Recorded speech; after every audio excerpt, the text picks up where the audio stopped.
Hi ladies, I'm going to show you how to make a reusable nursing pad. Okay, so this is my pattern that I used. You'll have to ignore my well-loved cutting mat.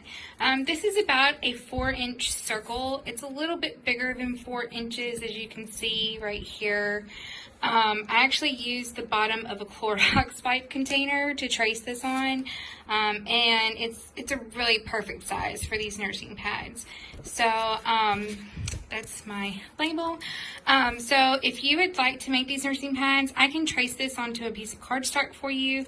It's really handy to be on cardstock because you don't have to pin it down. You can simply just put your fingers in the middle, trace around with your heat friction pen, and voila.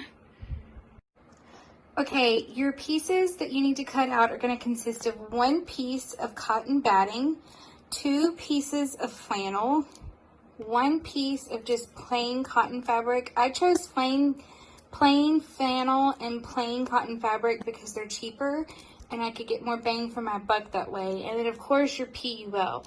The PUL I purchased from Joann's has a shiny side, as you can see, and this fabric side. When we assemble our nursing pad, we need to make sure that this shiny side is facing inward to prevent leaks.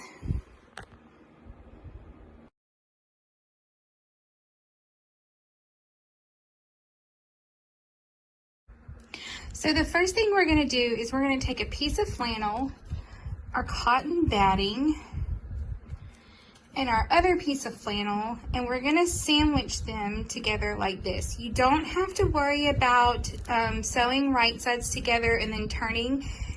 You can sew wrong sides together because there will be no turning to this at all.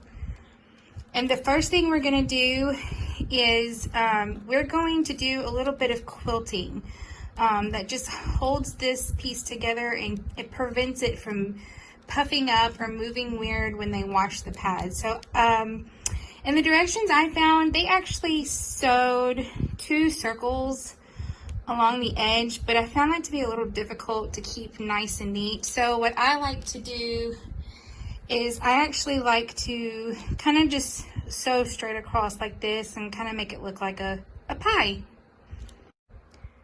So what I like to do is I like to take a clip or a straight pin and just kind of hold it together on as if it had 4 corners, 1 on each side of the circle, just to keep it from moving drastically while we sew our lines across.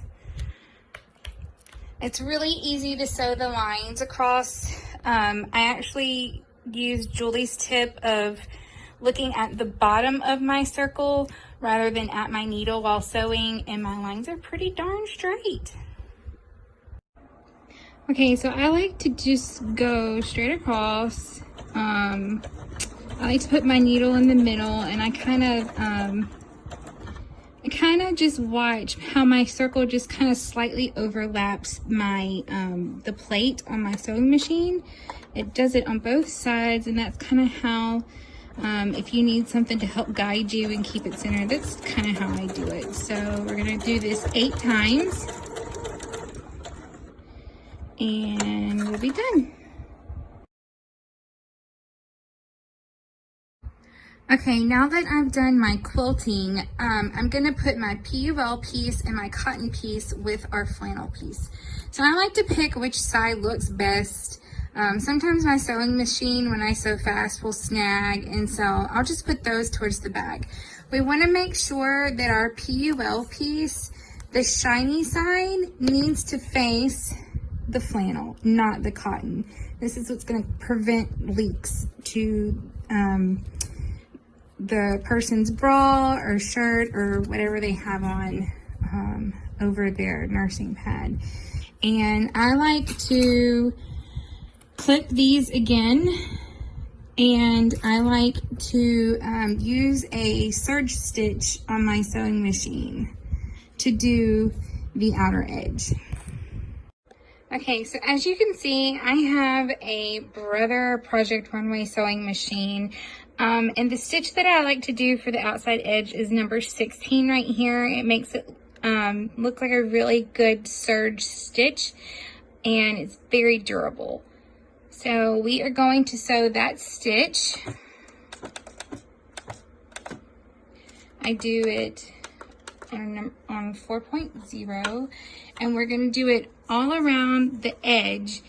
And I probably go in a little bit. I like to line the edge of my circle up with this first line on the plate of my sewing machine. So we're going to sew all the way around the circle with this very good serge stitch, and then we're going to trim when we're done.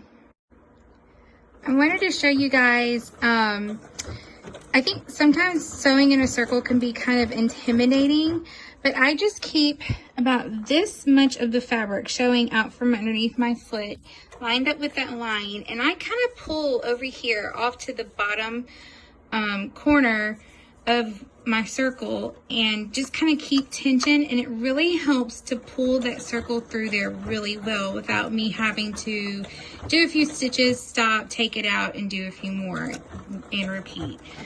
So I've just found if you pull a little tension on that bottom corner, I know circles don't have corners, but you know what I mean, it really will help you sew a great circle all the way around.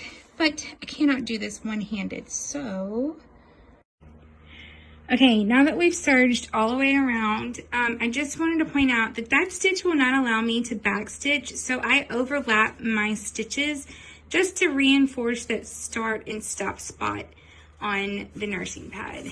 And okay, so now we're going to trim with pinking shears. I like cutting and trimming with pinking shears rather than just regular scissors, because I feel like it just looks a lot neater, and I have some to compare. So this is one with pinking shears, and then this is one, I'll put it over here, without pinking shears, and I just think this looks a lot neater and nicer than this does.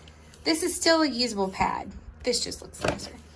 So we're gonna trim with pinking shears. If you have difficulty trimming with pinking shears, if you want to make these, you can just, you know, save them, get a good group of them, bring them to me, and I'll trim them for you. And there you have it. You have made a nursing pad. So easy.